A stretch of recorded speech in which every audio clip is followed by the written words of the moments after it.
What form of entertainment do you think is most popular and why? Go on, we get commercial entertainment. This venue is mainly set up for commercial entertainment. Things that you've probably seen each year, and Sam Smith, all those sort of concerts. So we're set up purely for commercial events like the entertainment centre, and they hold some events over at the convention centre. So we're more focused in that area at the moment. Yep. We do community events as well, and we charge them a smaller fee to hire the place. So commercial events. Yeah. Okay. Does your venue cater for different types of events? If so, what types? Just explain it to you. Yeah. Everything from ballet, which we're doing next week. Yep. We've done opera here, brass bands. We do the Little Miss Carols here, Yeah. and obviously we just do a lot of commercial events, whether they be middle of the road to seated shows. We do seated shows here as well, and to heavy metal shows as well. So we cover pretty much the whole range, from crowds at around about 2,500 to 9,500. Yeah. Wow. What is your most popular event on at the moment, and why do you think this is the case? There's nothing on that. Probably the most popular would have been the Ed Sheeran. We did 3 shows back to back with him, and they're all sold out at 9,500. So that's been the biggest show this year. We're expecting for the ballet around the 6,000 mark. It's a free event, so it's hard to gauge with those sorts of events how many people are actually going to show up. But obviously commercial shows that reach your age group, they're the ones that are selling the best, and things like, as I said, Sam Smith, Alt J, we've got Jose coming through here, Imagine Dragon, a few shows like that which target that commercial market.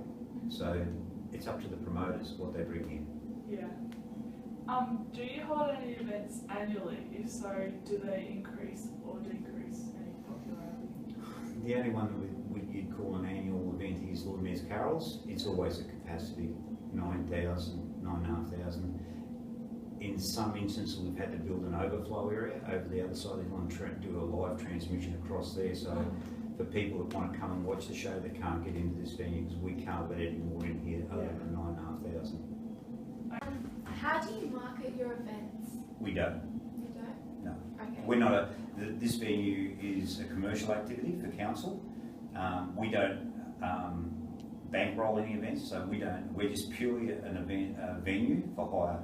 So we don't advertise any events or market any events other than through our own website. So it's a supplementary marketing. Yeah. It's not the principal marketing.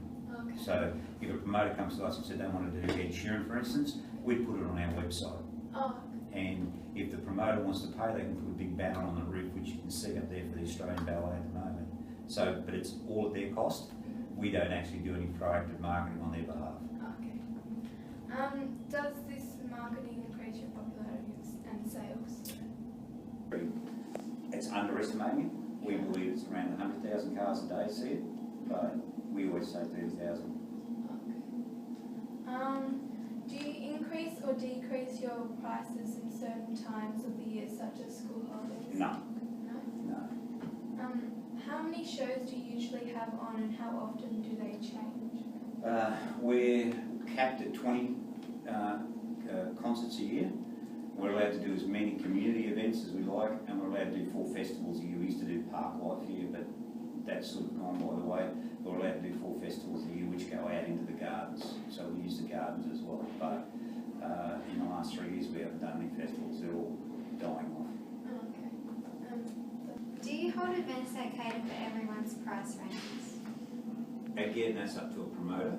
He sets the price, not us, but they do try to target,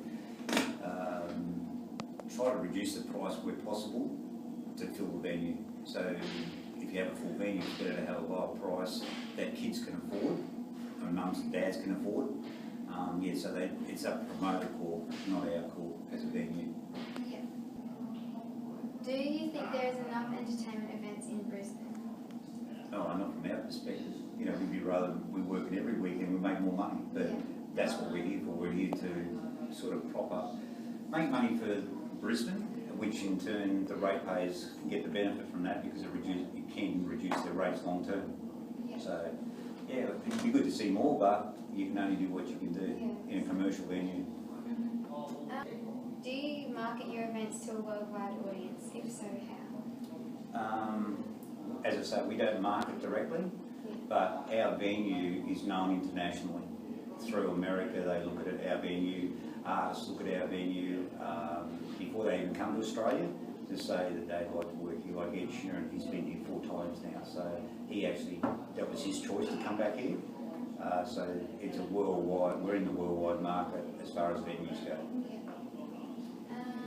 What do you believe needs to be improved in order to be able to cope with the upcoming event of the 2018 Commonwealth Games? Knock the venue down, start again, build a new venue. Yeah. But it's going to cost $75 million. We've already done a master plan for here. So we know if we knock this down to build a new venue and reshape the hill, it's going to cost around about $75 million.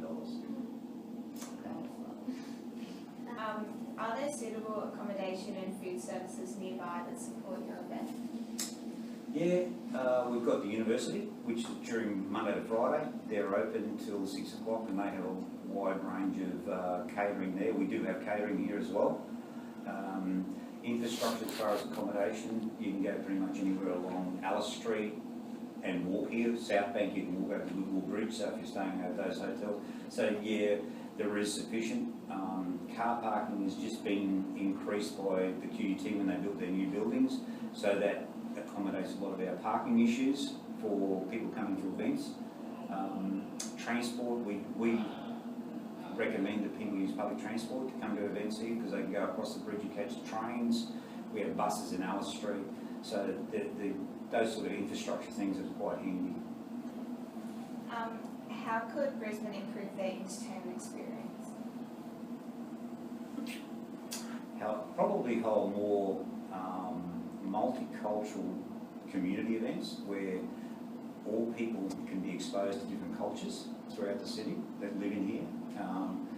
As far as what we do, as I say, we're commercial, but part of our cultural development program would be to look at those sorts of events you can do in the city here, which would encourage people to come and see how other people live, their food styles, all that other cultural stuff that really is important to our city.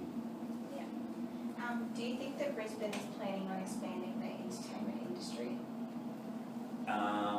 Brisbane itself is, through Brisbane Marketing, they do a pretty good job of advertising the city and trying to encourage people to come here. Our film industry is pretty good at the moment. We're doing that Pirates of the Caribbean on the coast. So you've got to look at all those elements. While they're not direct entertainment for us, they're bringing people to the city. So the economic benefit to the city and to our southeast community it's good, and potentially with good marketing we can get there. Yeah. Okay. Is that it?